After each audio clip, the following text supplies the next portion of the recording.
ಎಲ್ಲರಿಗೂ ನಮಸ್ಕಾರ, welcome back to my channel. ಇವತ್ತು ಬೆಳಗಿನ ಬ್ರೇಕ್ಫಾಸ್ಟ್ಗೆ ನಮ್ಮ ಮನೆಯವರು ಇನ್ಸ್ಟೆಂಟಾಗಿ ಒಂದು ವೆಜ್ ಪಲಾವ್ ಮಾಡು ಅಂತ ಹೇಳಿದ್ರು. ಸಡನ್ನಾಗಿ ಹೇಳಿದ್ರು.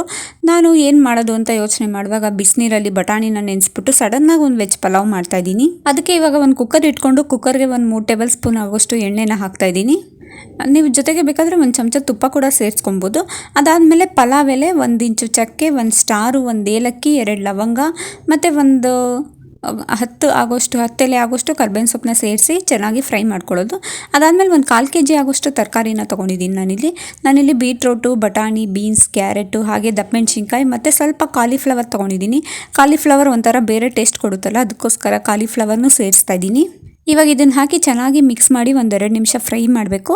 ಅದು ಫ್ರೈ ಆಗೋಷ್ಟರಲ್ಲಿ ಈ ಕಡೆ ಒಂದು ಸ್ವಲ್ಪ ರುಬ್ಕೊಂಡ್ಬಿಡ್ತೀನಿ. ರುಬ್ಬೋದಕ್ಕೆ ಒಂದು 5 ಒಣಮೆಣಸಿನ್ಕಾಯಿ, ಹಾಗೆ ಒಂದು ಮೀಡಿಯಮ್ ಸೈಜ್ ಉಂಡೆ ಆಗೋಷ್ಟು ಬೆಳ್ಳುಳ್ಳಿ ತೊಗೊಂಡಿದ್ದೀನಿ.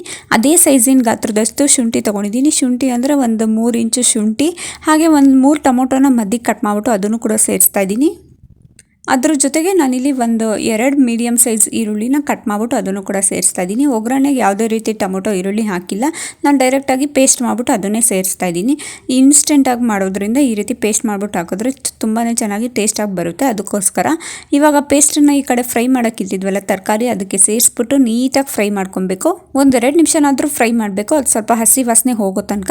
ಅದಾದಮೇಲೆ 1:2 ನೀರು ಸೇರಿಸ್ತಾ ಇದ್ದೀನಿ. ನಾನಿಲ್ಲಿ 250 ಗ್ರಾಮ್ ಆಗೋಷ್ಟು ಅಕ್ಕಿನ ತೊಗೊಂಡಿದ್ದೆ.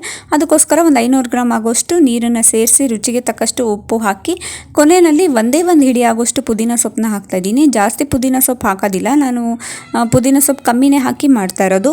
ಈ ರೀತಿಯಾಗಿ ಒಂದ್ಸತಿ ಟ್ರೈ ಮಾಡಿ ನೋಡಿ, ಬೇಕಾದರೆ ಒಂಥರ ಟೇಸ್ಟು ಬೇರೆ ಥರನೇ ಕೊಡುತ್ತೆ, ಚೆನ್ನಾಗಿರುತ್ತೆ, ಮಾತ್ರ ಅಷ್ಟೇ ರುಚಿಯಾಗಿರುತ್ತೆ. ಇವಾಗೆಲ್ಲ ಹಾಕಿದಾದ್ಮೇಲೆ ಚೆನ್ನಾಗಿ ಕುದಿಸ್ಕೋಬೇಕು. ಅದನ್ನ ಒಂದು 3 ನಿಮಿಷನಾದರೂ ಚೆನ್ನಾಗಿ ಕುದಿಸ್ಕೋಬೇಕು.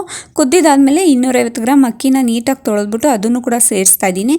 ಕೊನೆಯಲ್ಲಿ ಸೇರಿಸ್ಬೇಕು, ಅಂದರೆ ನೀರೆಲ್ಲ ಚೆನ್ನಾಗಿ ಕುದ್ದಿದಾದ್ಮೇಲೆ ಕೊನೆಯಲ್ಲಿ ಸೇರಿಸಿದ್ರೆ ಪಲಾವ್ ತುಂಬಾ ಚೆನ್ನಾಗಿ ಟೇಸ್ಟಾಗಿ ಬರುತ್ತೆ.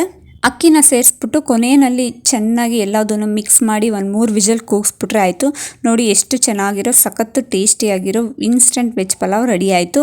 ತುಂಬಾ ಚೆನ್ನಾಗಿ ಟೇಸ್ಟಾಗಿ ಬಂದಿತ್ತು. ನಮ್ಮನೆಯವರಂತೂ ಹೇಳಿದ್ರು, ನೀನು ಸಡನ್ನಾಗಿ ಮಾಡಿದ್ರು ತುಂಬ ಚೆನ್ನಾಗಿ ಬಂದಿದೆಯಲ್ಲ ಅಂತ ಹೇಳಿದ್ರು. ಅಷ್ಟು ಚೆನ್ನಾಗಿತ್ತು. 3 ವಿಷಲ್ ಕೂಗಿಸಿದ್ಮೇಲೆ ಕಂಪ್ಲೀಟಾಗಿ ಕುಕ್ಕರ್ ವಿಷಲ್ ತಣ್ಣ ಆದಮೇಲೆ ತೆಗಿಬೇಕು. ಅದಾದಮೇಲೆ ಕಂಪ್ಲೀಟಾಗಿ ತಣ್ಣ ಆದಮೇಲೆ ಈ ರೀತಿ ಮಿಕ್ಸ್ ಮಾಡ್ಕೊಂಡ್ರೆ ಆಯಿತು.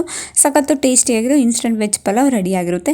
ನೋಡಿದ್ರಲ್ಲ ಎಷ್ಟು ಈಸಿಯಾಗಿ ಸಿಂಪಲ್ಲಾಗಿ ಕೇವಲ ಒಂದು 5-6 ನಿಮಿಷದಲ್ಲಿ ಇನ್ಸ್ಟೆಂಟ್ ವೆಜ್ ಪಲಾವ್ ಹೇಗೆ ಮಾಡೋದು ಅಂತ ತೋರಿಸ್ಕೊಟ್ಟಿದ್ದೀನಿ. ಈ ವಿಡಿಯೋ ಇಷ್ಟ ಆಗಿದ್ರೆ ಒಂದು ಲೈಕ್ ಮಾಡಿ, ಶೇರ್ ಮಾಡಿ, ಹಾಗೆ ಹೊಸದಾಗಿ ನನ್ನ ಚಾನಲ್ನ ನೋಡ್ತಾ ಇದ್ದರೆ ಪ್ಲೀಸ್ ಸಬ್ಸ್ಕ್ರೈಬ್ ಮಾಡ್ಕೊಂಡು ನೋಡಿ. Thank you.